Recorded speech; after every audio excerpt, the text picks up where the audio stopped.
سورۃ طٰہٰ کی آیت نمبر 87 ہے۔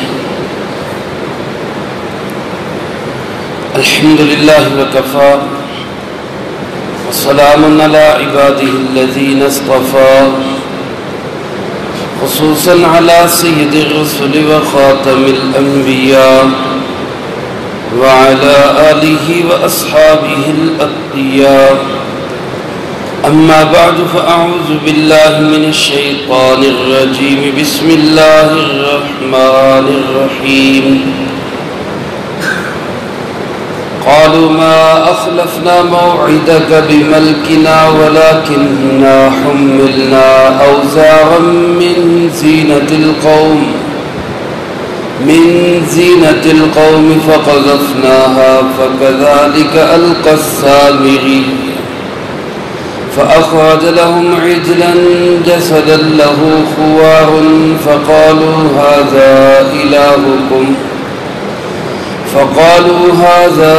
إلهكم وإله موسى فنسي أفلا يرون ألا يرجع إليهم قولا ولا يملك لهم ضرا ولا نفعا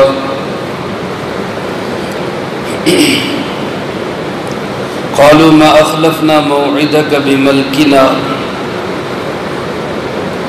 وہ لوگ کہنے لگے ہم نے نہیں خلاف ورزی کی آپ کے وعدے کی اپنے اختیار سے، وَلَكِنَّا حُمِّلْنَا أَوْزَارًا، لیکن ہم پہ بوجھ ڈال دیا گیا سامان کا، من زینت القوم، قوم کی زینت کے، فَقَذَفْنَاهَا، بس ہم نے اس کو ڈال دیا، فَكَذَلِكَ أَلْقَى السَّامِرِي، بس اسی طرح سامری نے بھی ڈال دیا، فَأَخْرَجَ لَهُمْ عِجْلًا جَسَدًا، اور پھر نکالا اس نے ان کے لیے ایک بچڑے کا جسم، لہو خوار، جس کے لیے آواز تھی، فَقَالُوا، اور کہنے لگے، هَذَا إِلَٰهُكُمْ وَإِلَٰهُ مُوسَىٰ،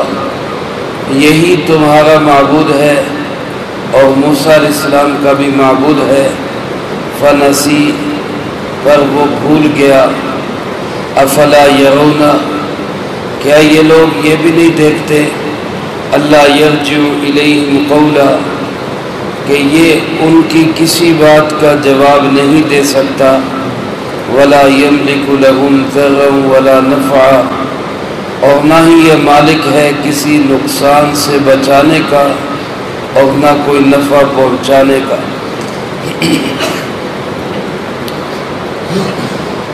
حضرت موسیٰ علیہ السلام اللہ کے حکم سے تورات کے حصول کے لیے کوہ طور پہ تشریف لے گئے۔ اللہ رب العزت سے ملاقات وہاں پہ متوقع تھی۔ شوق ملاقات میں حضرت موسیٰ علیہ السلام اپنی قوم سے پہلے چلے گئے۔ اللہ پاک نے پوچھا، ما اعجلک عن قومک یا موسیٰ، آپ جلدی کیوں آ گئے اور قوم کو پیچھے کیوں چھوڑائے؟ تو موسیٰ علیہ السلام نے اپنے گمان کے مطابق عرض کی کہ قوم کے لوگ پیچھے ہی آ رہے ہیں اور میں اس لیے جلدی آ گیا کہ آپ راضی ہو جائیں۔ لیکن اللہ پاک نے آگاہ کیا کہ آپ کی قوم فتنے میں مبتلا ہو چکی ہے، سامری نے ان کو گمراہ کر دیا ہے۔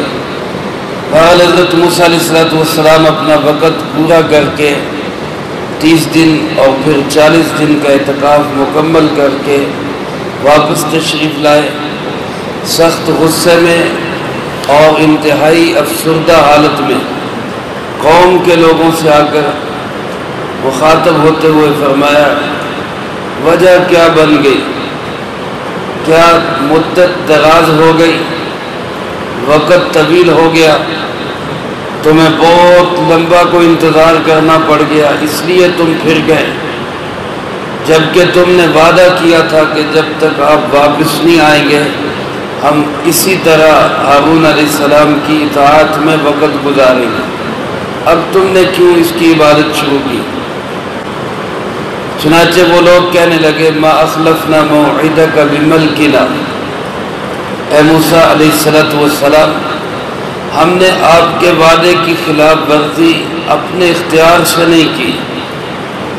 یہ لفظ ملکنا بھی پڑھا گیا ہے اور اسی طرح ملکنا بھی پڑھا گیا ہے، بملکنا یا بملکنا۔ ملک اور ملک دونوں کا معنی اپنا اختیار، اپنے کنٹرول اور اپنے ارادے سے۔ یہ جو آپ کے وعدے کی خلاف ورزی ہوئی ہے اس میں ہم بے بس تھے، ہم نے جان بوجھ کے ایسا نہیں کیا، لیکن یہ جو بات یہ لوگ کر رہے تھے یہ محض ایک عذر لنگ ہے، اس کی کوئی حقیقت نہیں ہے۔ کہنے لگے جی ہوا یوں کہ وَلَكِنَّا حُمِّلْنَا أَوْزَارًا مِّن زِينَةِ الْقَوْمِ، ہمارے اوپر قوم کی زیب و زینت کے سامان میں سے کچھ بوجھ لاد دیا گیا، اس بوجھ سے ہم نے جان چھڑانی تھی۔ یہ اوزار من زینت القوم، قوم کا بوجھ کون سا تھا؟ اس کے متعلق مفسرین کرام فرماتے ہیں کہ قوم سے مراد قبطی اور فرعونی ہے، اور زینت القوم سے مراد ان کے وہ زیورات ہیں جو بنی اسرائیل نے مصر سے نکلتے ہوئے بطور عاریت مانگ کر ان سے لے لیے تھے کہ ہم نے اپنی اس میلے میں پہن کے جانے، وہ زیورات ان کے پاس تھے، اور اسی حالت میں فرعونی ہلاک کر دیے گئے۔ اب ان زیورات کے واپسی کی شکل کوئی نہیں تھی، واپس کیسے کریں؟ اور ان کو استعمال کرتے ہیں تو ان کا استعمال جائز نہیں، کیونکہ وہ کسی کے ہیں زیورات۔ اب اس لحاظ سے یہ چیز ایک ان کے اوپر بوجھ بن گئی، وزر بن گئی۔ اوزار وزر کی جمع ہے جس کا معنی ہوتا ہے کوئی بوجھ یا کوئی گناہ کی چیز۔ تو یہ ایک زیورات کی شکل میں جو ہمارے پاس فرعونیوں کا سامان تھا یہ ہمارے لیے بوجھ بن گیا، اس سے اب کیسے جان چھڑائے؟ تو روایات میں آتا ہے کہ حضرت ہارون علیہ السلام نے ان کو کہا کہ تم یہ سارا زیور ایک گڑھے میں ڈال دو، ایک گڑھے میں ڈال دو۔ اور بعض روایات میں کہ سامری نے ان سے یہ کہا یہ سارے زیورات ایک گڑھے میں ڈال دو۔ چنانچہ وہ کہتے فَقَذَفْنَاهَا، ہم نے وہ سارے زیورات ایک گڑھے میں ڈال دیے۔ وَكَذَلِكَ أَلْقَى السَّامِرِي، اور جس طرح ہم نے وہ زیورات ڈالے سامری نے بھی ڈال دیے۔ یہاں روایات دو طرح کی ہے، ایک یہ کہ سامری نے ہی ان سے کہا کہ تم لوگ ڈالو، اور خود یہ زرگر تھا، سنار تھا، اس نے ان زیورات کو پگھلا کر ان سے ایک مجسمہ تیار کر دیا، ایک گائے کا بچڑا بنا دیا۔ اور دوسری روایات میں کہ ہارون علیہ السلام نے ان سب سے کہا کہ یہ سارے زیورات اس گڑھے میں ڈالو تاکہ ہم ان کو جلا دیں۔ حضرت ہارون علیہ السلام نے ان کے جلانے کا حکم دیا، کیونکہ پہلے زمانے میں حکم یہی تھا کہ کفار سے جو مال غنیمت حاصل ہوتا اس کو استعمال نہیں کر سکتے تھے، اس کو آگ لگا دی جاتی تھی، یا اس کو آسمان سے کوئی آگ آتی تھی وہ اٹھا کے لے جایا کرتی تھی۔ ہارون علیہ السلام نے کہا کہ جی اس کو ہم جلائیں گے، چنانچہ سب اپنے اپنے زیورات لا کے اس پہ ڈال رہے۔ سامری بھی آیا اور اس نے آگے ہارون علیہ السلام سے پوچھا کہ کیا میں بھی ڈال دوں، میں بھی ڈال دوں؟ ہارون علیہ السلام کے خیال میں اس کے پاس بھی زیورات ہیں، چنانچہ انہوں نے اس سے کہا کہ تم بھی ڈال دو، جبکہ اس کے ہاتھ میں زیورات نہیں تھے بلکہ اس کے ہاتھ میں مٹی تھی۔ اور یہ مٹی کون سی تھی؟ روایات میں یہ آتا ہے کہ جس وقت فرعون کا لشکر پانی میں ڈوب رہا تھا، وہاں پہ حضرت جبرائیل علیہ السلام گھوڑے پہ سوار اس پورے علاقے کا جائزہ لے رہے تھے۔ وہ مسلسل موسیٰ علیہ السلام کی قوم کے ساتھ تھے، اور اس نے یہ دیکھا کہ جبرائیل امین علیہ السلام کے گھوڑے کا پاؤں جس طرف لگتا ہے وہاں پر زمین، خشک زمین بھی سرسبز و شاداب ہو جاتی۔ تو اس نے محسوس کیا کہ یہ کوئی بہت مقدس ہستی ہے جس کے گھوڑے کے پاؤں لگنے سے ہی زمین سرسبز ہو جاتی ہے۔ تو اس نے وہاں سے کچھ مٹی اٹھا لی، وہ برکت والی مٹی جس کے اندر گویا زمین کی حیات تھی، اس نے وہ مٹی ہاتھ میں لی ہوئی تھی، اور ہارون علیہ السلام سے کہنے لگا کہ جی میں ڈال دیتا ہوں، لیکن آپ دعا کر دیں کہ جو میری دلی تمنا اور خواہش ہے وہ پوری ہو جائے۔ ہارون علیہ السلام اس کی منافقت سے واقف نہیں تھے، ان کو نہیں پتا تھا کہ یہ کیا چاہتا ہے۔ حضرت ہارون علیہ السلام نے اپنا ساتھی سمجھتے ہوئے اس کے لیے دعا کر دی۔ اس کے دل میں یہ خیال تھا کہ یہ ایک بچڑا بنے اور وہ زندہ جسم بن جائے اور وہ بولنے لگ جائے۔ اس مٹی کی برکت یا ہارون علیہ السلام کی دعا کی برکت، فرماتے ہیں کہ سامری نے جیسے ہی وہ ڈالی مٹی تو فَأَخْرَجَ لَهُمْ عِجْلًا، ایک بچڑے کا جسم وہاں سے نمودار ہوا۔ اب وہ بچڑا ہی تھا گوشت پوش کا یا وہ سونے اور زیورات کا بنا ہوا، بہرحال وہ ایک جسم تھا، اور ایسا جسم لہو خوار کہ اس میں سے آواز بھی نکل رہی تھی، اس میں سے گائے کی آواز بھی نکل رہی تھی۔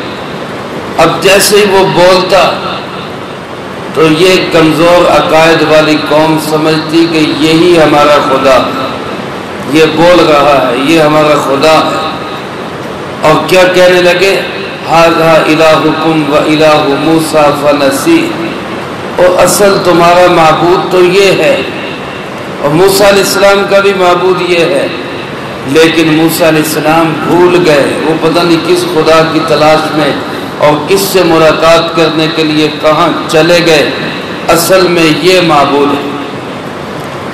علماء نے اسی بنیاد پہ لکھا ہے کہ سامری کا تعلق ایسی قوموں کے ساتھ تھا کہ جو بچڑے کی، گائے کی پوجا کیا کرتے تھے، ان میں سے تھا، اور اس نے قوم کے کچھ حصے کو اسی کام پہ لگا دیا۔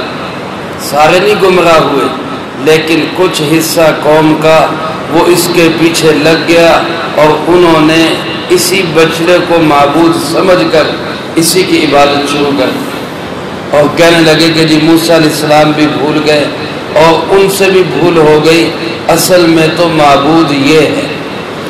میرے محترم دوستو، اس لیے ہمیں یہ تعلیمات دی گئی ہے کہ بجائے اس کے کہ ہم ایسی کسی کرامات اور شعبدہ بازیوں کے پیچھے چلنے کے، صحیح عقائد اور نظریات کے پیچھے چلیں۔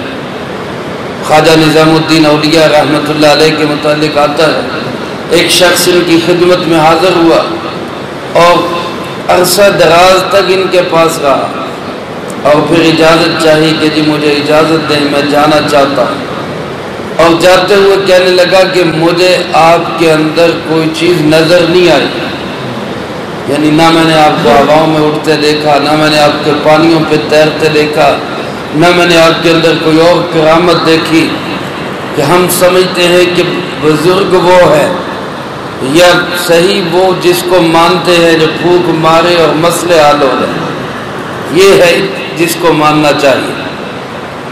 اب میں نے ایسی کوئی چیز آپ کے اندر نہیں دیکھی۔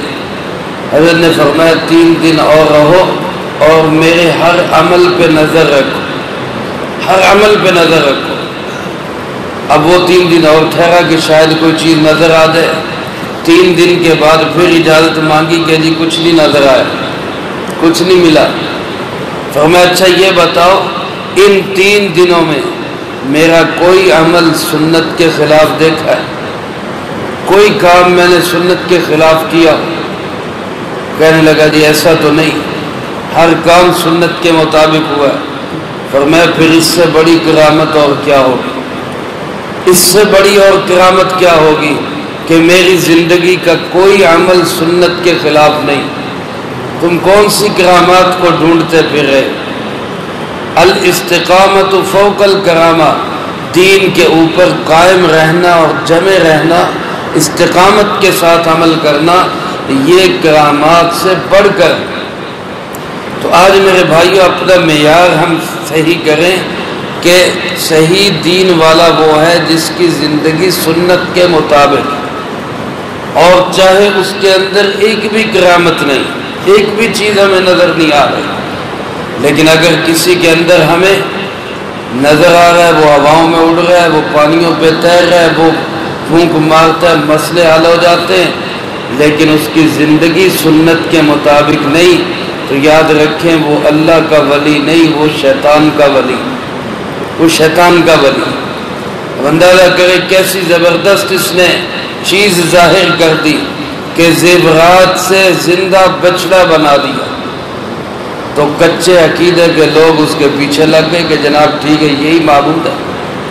تو ایسے ہی کمزور نظریات اور عقائد والے لوگ، جب دجال آئے گا تو دجال تو زندہ سلامت بندے کو قتل بھی کر دے گا اور قتل ہوئے بندے کو زندہ بھی کر دے گا، تو وہاں ان کا کیا بنے گا؟ وہاں تو پھر پھنس جائیں گے یہ کہ جناب یہی تو ہے، اور وہ تو حکم دے گا تو بادلوں سے بارش شروع ہو جائے گی، اور حکم دے گا تو زمین سے غلہ اور اناج اگنا شروع ہو جائے گا، بنجر زمینیں آباد ہو جائیں گی، تو پھر یہ کمزور عقائد والے کہاں جائیں گے؟ تو اس کو خدا بنا دیں گے۔ اس لیے ہمیں اپنا معیار اسی کو رکھنا چاہیے کہ ہم یہ چیزیں دیکھ کے متاثر نہیں ہوں گے، ہم اس سے متاثر ہوں گے کہ قرآن و سنت کے مطابق زندگی کس کی، اس کو ہم اپنا بڑا سمجھیں گے، اس کو اپنا راہبر اور رہنما سمجھیں گے۔ بہرحال قوم کا یہ طبقہ یہ گمراہ ہوا۔ اللہ پاک فرماتے ہیں افلا یرون، انہوں نے اتنی بات بھی نہ سوچی، یہ بھی غور نہ کیا، ایسی مت ماری گئی ان کی، اس بات کو بھی نہ دیکھا اللہ یرجع الیہم قولا، کہ یہ بچڑا ان کی کسی بات کا جواب نہیں دے پا رہا۔ اللہ تو وہ ہے جب انسان اللہ کو پکارتا ہے تو اللہ فرماتے اجیب دعوت الداعی اذا دعان، جب مجھے کوئی پکارنے والا پکارتا ہے میں اس کی پکار کا جواب دیتا ہوں۔ اذا سألک عبادی عنی فانی قریب، جب میرے بندے میرے بارے میں پوچھیں تو ان کو بتاؤ کہ میں بہت قریب ہوں۔ ادعونی استجب لکم، تم مجھے پکارو میں تمہاری پکار کا جواب دیتا ہوں۔ اللہ تو وہ ہے جب اس کو پکارا جاتا ہے تو وہ اللہ پکار کو سنتا ہے، وہ مسئلے حل کرتا ہے، وہ جواب دیتا ہے۔ اللہ فرماتے انہوں نے اس بات کو بھی نہ سوچا کہ یہ بچڑا تو ہماری کسی بات کا کوئی جواب ہی نہیں دے رہا۔ وَلَا يَمْلِكُ لَهُمْ ضَرًّا وَلَا نَفْعًا، اور نہ ہی یہ کسی نقصان سے بچا سکتا ہے نہ کوئی نفع پہنچا سکتا ہے۔ تو جب نفع نقصان کا مالک ہی نہیں ہے تو یہ کیسے معبود ہو گیا؟ ہمارا عقیدہ اور نظریہ اور اسلام اور قرآن و سنت کا عقیدہ ہے کہ نفع اور نقصان کا مالک صرف کون ہے؟ اللہ۔ تو جب یہ کسی چیز کا مالک ہی نہیں تو پھر کیسے معبود ہو گیا؟ اور میرے محترم دوستو، جیسے حضرت مولانا عبداللہ بہلوی رحمۃ اللہ علیہ کا قول ہے، فرمایا رب غصے تو مت خصے، جب اللہ ناراض ہوتا ہے تو مت ماری جاتی ہے۔ ماننے پہ آئے ہیں تو بچڑے کو معبود مان لیا۔ آج لوگ گائے کی پوجا کر رہے ہیں، ہندو گائے کو پوجتے ہیں اور اس کی غلاظتوں کو بھی مبارک اور تبرک سمجھتے ہیں، پاکیزگی کا ذریعہ سمجھتے ہیں۔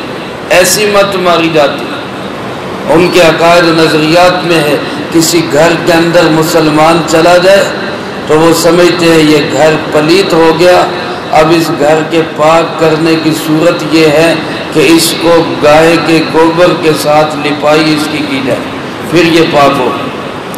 یہ مت ماری گئی. اس لیے اللہ کا شکر بھی ادا کرنا چاہیے. اللہ نے ہمیں صاف ستھرا اور صحیح عقیدہ نصیب فرمایا کہ اللہ ایک ہے، اس کا کوئی ساجی اور شریک نہیں. اللہ ہمیں اسی صحیح اور صاف ستھرے عقیدے پر موت نصیب فرمائے. تو یہ قوم کا ایک طبقہ یہاں پہ آ کے پھنس گیا اور گمراہ ہوا. اس کے بعد حضرت موسیٰ علیہ السلام نے حضرت ہارون علیہ السلام سے بھی جواب طلبی کی. اس کا تذکرہ اگلی آیات میں ہے، وہ انشاءاللہ اگلی فرصت میں آئے گا. اللہ پاک سے دعا ہے اللہ مجھے آپ کو سب کو قرآن و سنت کی صحیح سمجھ نصیب فرمائے، اس پہ عمل کر کے دوسروں تک پہنچانے کی توفیق عطا فرمائے. اللہم انت السلام ومنک السلام تبارکت ربنا وتعالیت یا ذا الجلال والاکرام. اللہم اعنا علی ذکرک وشکرک وحسن عبادتک. اللہم احسن عاقبتنا فی الامور کلها واجرنا من خزی الدنیا وعذاب الآخرہ. اللہم باقیتا کباقیت الولید.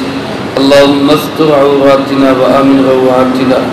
اللہم انا نجعلک فی نحورهم ونعوذ بک من شرورهم. اللہم ربنا تقبل منا انک انت السمیع العلیم وتب علینا انک انت التواب الرحیم. رب ارحمهما كما ربياني صغيرا. ربنا هب لنا من ازواجنا وذرياتنا قرة اعين واجعلنا للمتقين اماما. وصلى الله على النبي الكريم وعلى آله واصحابه اجمعين برحمتك يا